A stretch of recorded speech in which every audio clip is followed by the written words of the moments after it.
What's up guys? Donc aujourd'hui je vous retrouve pour une nouvelle vidéo après de longs mois d'absence. D'ailleurs je tiens à m'en excuser. Mais je vous avoue qu'après mon retour en Belgique, j'étais pas trop dans le mood de faire des vidéos parce que voilà, j'avais plus trop la motivation, mon expérience était terminée, etc. Donc j'avais plus trop faire des vidéos à propos de quoi. Et puis j'étais pas, voilà, j'étais juste pas trop motivée. Mais ici c'est 2019, on va prendre des bonnes résolutions et c'est vrai que j'ai envie de continuer ma chaîne YouTube. Donc voilà, c'est reparti. Et donc je reviens avec une vidéo que beaucoup d'entre vous m'ont demandé qui était de vous expliquer un peu comment s'est passé pour moi mon retour en Belgique. Donc je vais vous expliquer un petit peu tout ça et c'est parti. Comment s'est passé mon retour en Belgique? Mon retour en Belgique a été assez difficile, je vous avoue. Parce que c'est un sentiment assez partagé, t'es hyper triste de partir parce que tu te dis waouh, toute une vie que j'ai construite, c'était le rêve que j'ai toujours voulu réaliser et maintenant mon rêve est terminé en fait. Donc c'est compliqué. Et toute la vie que tu as construite, tu t'es intégré dans une nouvelle famille, tu as de nouveaux amis, tu avais ta routine, tes habitudes, tu avais vraiment ta petite vie, ta seconde vie en fait. Et de quitter tout ça, c'est hyper difficile parce que tu sais que c'est une vie que tu ne retrouveras pas. Au contraire de quand tu pars de la Belgique pour aller aux États-Unis, tu sais que quand tu vas revenir dans ta vie en Belgique, ce sera la même. Donc là c'est moins difficile je trouve parce que tu vas revenir dans ta vie en Belgique. Ici ce qui rend la chose difficile c'est que tu sais que ta vie aux États-Unis elle est entre guillemets terminée parce que tu sais que même si tu retourneras ce sera plus le même en fait. Tu viendras là en visite mais tu seras pas là pour vivre en fait. Donc c'est totalement différent et je trouve ça triste vraiment. Du coup c'est vrai que le retour a été compliqué. Et mes proches ils pensaient que j'étais limite pas contente de les retrouver alors que bien au contraire j'étais vraiment contente de les retrouver mais en même temps j'étais triste de partir. Donc c'est vraiment un sentiment super partagé et c'est vachement compliqué et les gens comprennent pas forcément que tu puisses être triste de rentrer parce que tu t'avais pas vu tes proches depuis un an et toi t'es triste de rentrer. Mais pas du tout, c'est juste qu'il faut comprendre que t'as quand même construit une vie et que c'est pas facile de la quitter. Je prends toujours l'exemple de quelqu'un qui part en vacances pendant 2 semaines. Imaginez, vous partez en vacances 2 semaines en Espagne et tout, c'est génial. Et quand vous revenez de vacances et que vous retournez au boulot, vous avez juste pas envie de retourner au boulot, quoi. Vous avez juste envie de rester, d'être toujours en vacances et de retourner et que ça ait duré plus longtemps, etc. Vous avez un peu la nostalgie des vacances, machin, vous étiez bien.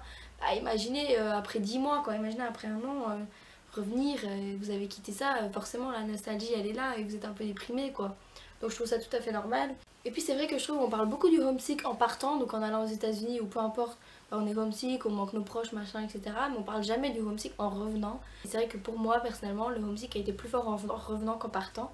Je dirais que la seule chose que je vous conseille de faire, c'est de rester busy. Restez, occupez-vous tout le temps. Voyez vos potes, voyez votre famille, restez occupés, trouvez-vous un petit job étudiant, gagnez de l'argent, etc. Et vraiment restez occupés parce que rester à la maison toute la journée sur votre téléphone à regarder toutes les stories de Snapchat ou Instagram, etc., vous allez voir tous vos potes et votre famille aux États-Unis et vous allez être encore plus dans la nostalgie, encore plus en dépression que si vous êtes occupé et que vous faites des trucs. Alors là, vous allez vous sentir déjà mieux et beaucoup plus content d'être rentré, d'avoir retrouvé tout le monde. Donc vraiment restez occupés quand vous revenez de votre échange. Et si vous êtes toujours en échange, je vous conseille de vraiment profiter un maximum là-bas chaque jour. Même si à des moments c'est plus difficile, profitez à fond parce que ça passe vraiment vite et que le retour va être compliqué. Mais vraiment ne pensez pas à ça, pensez pas au retour et profitez.